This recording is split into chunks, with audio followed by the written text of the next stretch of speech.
Sir నమస్కారం sir. నమస్తే sir మన నాగ చైతన్య గారు, శోభిత గారు ఎంగేజ్మెంట్ చేసుకున్న తర్వాత వీళ్ళ భవిష్యత్తు ఏ విధంగా ఉండబోతుంది అన్న పైన వేణుస్వామి గారు చెప్పిన జాతకం పైన ఇప్పుడు తీవ్ర స్థాయిలో అన్ని వర్గాల నుంచి కూడా విమర్శలు రావడం మనం చూసాం సార్. సో ఆయన వీళ్ళిద్దరు విడిపోతారు 2027 తర్వాత ఒక అమ్మాయి కారణంగా అని చెప్పడం అనేది చాలా మందిలో కోపంగా కలిగించింది.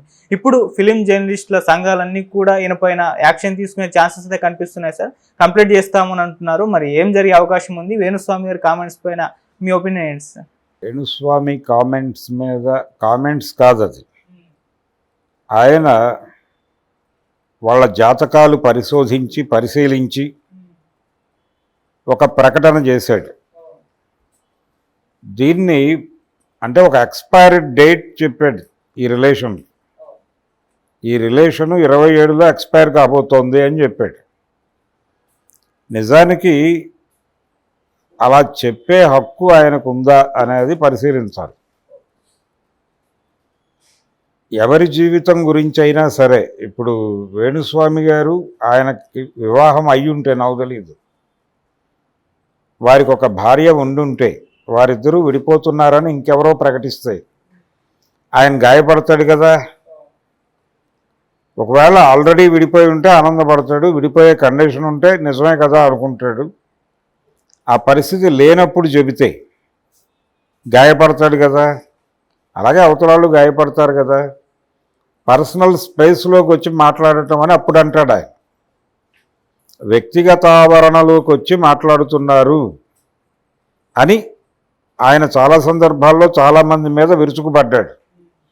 నేను శాస్త్రబద్ధముగా చెబుతున్నాను, నన్ను అనవసరంగా విమర్శిస్తున్నారు, నన్ను విమర్శించే వాళ్ళ మీద నేను లీగల్ యాక్షన్ తీసుకుంటాను అని వారు బెదిరించిన సందర్భాలు ఉన్నాయి. మరి వారు చేస్తున్నది అదే కదా మొదటి నుంచి. ఇప్పుడు సమంత నాగ చైతన్య విడిపోవడానికి ముందు ఒక స్టార్ కప్పులని క్యాంపెయిన్ ఓపెన్ చేసిందే ఆయన. అక్కడి నుంచి అది స్ప్రెడ్ అయింది. ఇది ఒక రకంగా రాజ్యాంగాన్ని ఉల్లంఘించటం. రాజ్యాంగం వ్యక్తి స్వేచ్ఛని గ్యారంటీ ఇచ్చింది అనే విషయం గమనంలో ఉంచుకుంటే, వ్యక్తి స్వేచ్ఛలో భాగంగానే వ్యక్తిగత గోప్యత కూడా ఉంటుంది. వ్యక్తిగత గోప్యతతో పాటు వ్యక్తిగత ఆవరణ ఉంటుంది. ఆ వ్యక్తిగత ఆవరణలోకి ఎవరూ ప్రవేశించడానికి వీలు లేదు. ప్రైవసీ, ఇండివిజువల్ ప్రైవసీకి భంగము కలిగించే హక్కు ఎవరికీ లేదు. వారు వివాహం చేసుకుంటారా లేదా అనేది వారి ఐచ్ఛికము. కలిసి ఉంటారు, లేకపోతే ఉండకపోతారు.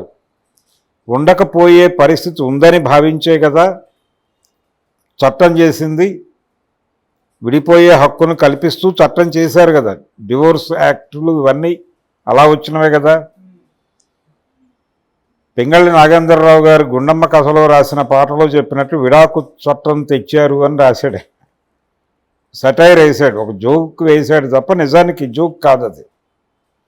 అది ఒక ప్రజాస్వామిక ఆకాంక్షల మేరకు దాన్ని గౌరవించి కల్పించిన ఒక సదుపాయం. ఆ సదుపాయం మీద మీరు ఏ రకమైన శాస్త్ర ప్రమాణంగా మాట్లాడినప్పటికీ అది రాజ్యాంగ విరుద్ధమే. ఈ కాంటెక్స్ట్లో ఆయన్ని ఫ్రేమ్ చేసి ఒక కేసు ఫైల్ చేయడానికి అవకాశం అయితే ఉంది. ఆ అవకాశాన్ని ఏ మేరకు ఎవరైనా వినియోగించుకోవచ్చు. అది సంఘాలే అక్కర్లేదు, ఎనీ ఇండివిజువల్ వెళ్ళి కోర్టులో కేసు వేయవచ్చు వేణుస్వామి మీద. వేణుస్వామి మీదే కాదు, గతంలో కూడా ఇలాంటి పర్సనల్ ఏరియాలకు వెళ్ళి మాట్లాడిన వాళ్ళు చాలామంది ఉన్నారు. పవన్ కళ్యాణ్ వివాహాల గురించి మాట్లాడటం కూడా ఇలాంటి తప్పే. అది ఒక రాష్ట్ర ముఖ్యమంత్రి హోదాలో జగన్మోహన్ రెడ్డి చేశాడు. ఆ రోజున ఆయన మీద ఎవరో కోర్టులో ప్రొసీడ్ కాలా, కానీ అవ్వాల్సిన సందర్భం అది. అలాగే ఇప్పుడు వేణుస్వామి మాట్లాడుతున్న దాని మీద కూడా కోర్టుకు వెళ్ళటానికి తగినటువంటి గ్రౌండ్స్ ఉన్నాయి దానిలో. ఆ గ్రౌండ్ ఉన్నప్పుడు మెరిట్ కూడా ఉంది దానిలో. ఉన్నప్పుడు వెళ్ళి కోర్టులో నిలబెట్టవచ్చు. ఇది చాలా స్పష్టంగా వ్యక్తి స్వేచ్ఛకి సంబంధించినటువంటి విఘాతం. రెండోది, వాళ్ళ భవిష్యత్తు ప్రవర్తన ఎలా ఉంటుందని ఈయన ఎలా డిసైడ్ చేస్తాడు? రిలేషన్స్ అనేవి రెండు విషయాల మీద నిలబడతాయి. ఒకటి, వాళ్ళిద్దరి మధ్య ఎవరైతే రిలేషన్లో ఉన్నారో వాళ్ళ మధ్య పూర్తి స్థాయి 100% ప్రజాస్వామిక వాతావరణం విలసిల్లితే వాళ్ళు కలిసి ఉంటారు.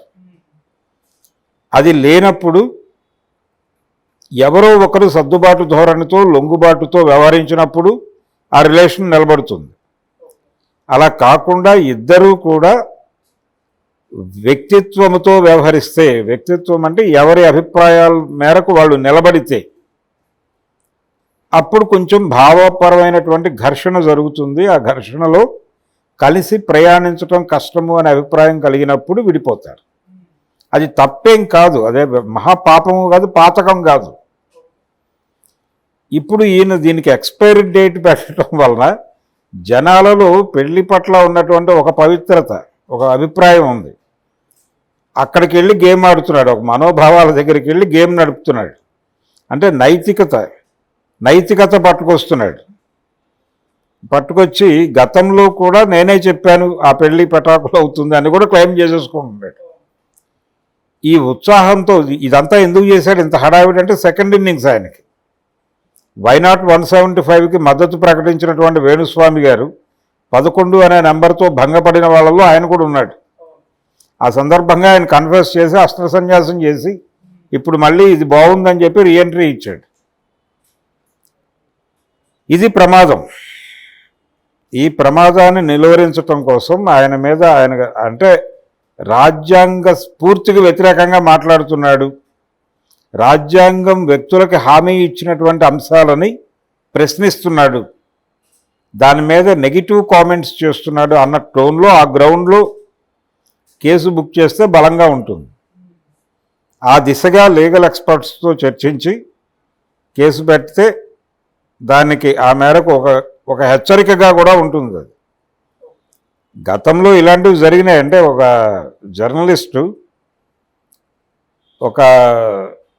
ఒక ఏరియాలో ఒక జ్యోతిష్యుడిని ఇంటర్వ్యూ చేశాడు ఎన్నికల సందర్భంలో. నాకు గుర్తున్నంత వరకు 91 ఎన్నికలు. ఆ ఎన్నికలు సందర్భంగా ఒక బై ఎలక్షన్ ఏదో జరిగింది. అంటే పార్లమెంట్ ఎలక్షన్స్ అనుకుంటాను, పార్లమెంట్ ఎలక్షన్స్ ఏదో జరిగింది. ఆ సందర్భంగా జమున గారు రాజమండ్రి నుంచి కంటెస్ట్ చేశారు. జమున గారి మీద నెగిటివ్గా ఒక జ్యోతిష్యుడు చెప్పాడు, జమునాన్ని ఓటమి తథ్యం అని.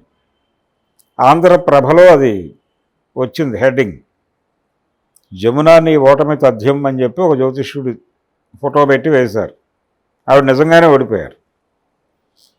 నిజానికి ఆయనకు సన్మానం చేయాలి, ముందే చెప్పాడు ప్రిడిక్షన్ కరెక్ట్గా ఉందని. కానీ ఆవిడ కేసు పెట్టింది. ఆవిడ ఏమని కేసు పెట్టారంటే నా పర్సనల్ ప్రైవసీని ఇబ్బంది పెట్టాడు, అలా కాదు, అంటే ప్రజలని నాకు వ్యతిరేకంగా ప్రిపేర్ చేశాడు అని. అంటే పరువు నష్టం దావా వేశారు ఆవిడ, డిఫేమేషన్ దావా వేశారు. ఆ దావాకి ఈయన హాజరు కాలేదు కోర్టుకి. ఫైనల్గా ఆయన అరెస్ట్ చేసి లోపల పెట్టారు. 91లో ఆయన అరెస్ట్ అయ్యాడు. అంటే మేబీ 89 ఎలక్షన్స్లో జరిగి ఉండొచ్చు అది, లేదా తర్వాత జరిగిన బై ఎలక్షన్లో జరిగింది. మ్యాక్సిమం అదే టైం. రాజీవ్ గాంధీ హత్య జరగటానికి కొద్ది రోజుల ముందు ఆయన అరెస్ట్ అయ్యి జైలుకి వచ్చాడు. కాబట్టి ఆ కేసు ఏమైంది అనేది నాకు డీటెయిల్స్ తెలియదు, కానీ ఆయన అరెస్ట్ అవటం నాకు తెలుసు. ఆవిడ కేసు పెట్టారు, అతను అరెస్ట్ అయ్యాడు. ఇలాంటివి గతంలో జరిగినాయి, 2-3 సందర్భాల్లో కనిపిస్తుంది. కాబట్టి రాజ్యాంగాన్ని వ్యతిరేకిస్తున్నాడు, చట్టాన్ని అగౌరవపరుస్తున్నాడు అనే గ్రౌండ్లో రాజ్యాంగం పౌరులకి కల్పించినటువంటి హక్కులకి భంగకరంగా మాట్లాడుతున్నారు వీళ్ళు అనే సెన్స్లో గనక కాన్స్టిట్యూషనల్ లెవెల్లో వీళ్ళని నిలబెట్టి కేసులు బుక్ చేయగలిగితే బలంగా డెఫినెట్గా కంట్రోల్ అయ్యే ఛాన్స్ కొంతమేరకు ఉంటుంది. ఓకే. అంటే సార్ వేణుస్వామి గారి పట్ల అంటే గతంలో ఆయన చేశారు, నాగ చైతన్య గారు, సమంత గారి విషయంలో, మళ్ళీ ఇప్పుడు చేశారు. నా అక్కినేని ఫ్యామిలీ నుంచి ఎవరు కూడా రెస్పాండ్ అవ్వలేదు, సీరియస్గా ఎందుకు రెస్పాండ్ అవ్వాలి? వాళ్ళ పద్ధతిలో వాళ్ళు ఏదో చేసుకుంటున్నారు, ఈయన బయట నుంచి మారుతున్నాడు. అంటే దాసరి నారాయణరావు గారు ఒకసారి ఎప్పుడో అన్నాడు, మేము అద్దాల మేడలో ఉంటున్నామంటే ఎవరికైనా విజిబుల్ అయ్యి ఎవరైనా రాయేయచ్చు మా మీద అని. రాళ్ళేసే హక్కు ఉంది వాళ్ళకి, అంటే పోస్టర్ల మీద పేడేస్తారు, మా మీద రాళ్ళేస్తారు.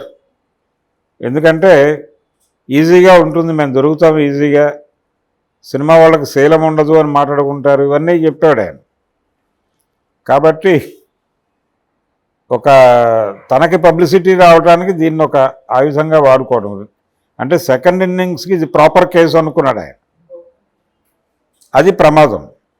జనరల్గా ఈ జాతకాలు చెప్పే వాళ్ళందరూ పర్సనల్ ఏరియాలో వాళ్ళ గదిలో కూర్చోబెట్టుకుని చెప్పి వాళ్ళ ప్రైవసీని కాపాడుతారని వాళ్ళకి ప్రామిస్ చేయాలి. ఆయనకు చాలా విషయాలు తెలుస్తాయి కదా వాళ్ళ జాతకాలకు సంబంధించి. అమ్మాయి జాతకంలో ఏదో దోషం, ఆవిడ జాతకంలో పర్టికులర్గా దోషం ఉంది అన్నాడు. అది నిజమే అయి ఉండొచ్చు కూడా, కానీ అది ప్రపంచానికి కాదు కదా చెప్పాల్సింది. ఆయన ఎవరికి చెప్పాలో వారికి చెప్పుకోవాలి. వారికి చెప్పే అవకాశాన్ని వదిలిపెట్టి ప్రపంచానికి చెప్తున్నాడంటే వేరే ఏదో ఉంది ఆయన ప్రోగ్రాం, వేరే కాన్స్పిరసీతో చెప్తున్నాడు ప్రపంచానికి. చెప్పాల్సిన విషయం చెప్పాల్సిన వాళ్ళకి కాకుండా ఇంకొకటికి చెప్తున్నాడంటే ప్రయోజనం ఉంది. అది మాత్రమే చాలు. ఆయన స్వార్థంతో చేస్తున్నాడు ఈ పని అని తెలుసుకోవడానికి పెద్ద కష్టపడక్కర్లేదు. రెండవది, ఆయన వ్యక్తిగతమైనటువంటి స్వేచ్ఛకి భంగకరంగా వ్యవహరిస్తున్నాడు కాబట్టి వాళ్ళ గురించిన సమాచారం మార్కెట్లోకి రివీల్ చేయడానికి ఆయనకి ఏ హక్కు లేదు, ఏ హోదాలోనూ లేదు. కాబట్టి సీరియస్గా బుక్ చేస్తే మంచి క్రైమే అది. కొంతకాలం జైల్లో కూర్చుని అక్కడ వాళ్ళకి ఎప్పుడు రిలీజ్ డేట్లు ఉన్నాయనే చెప్తాడు.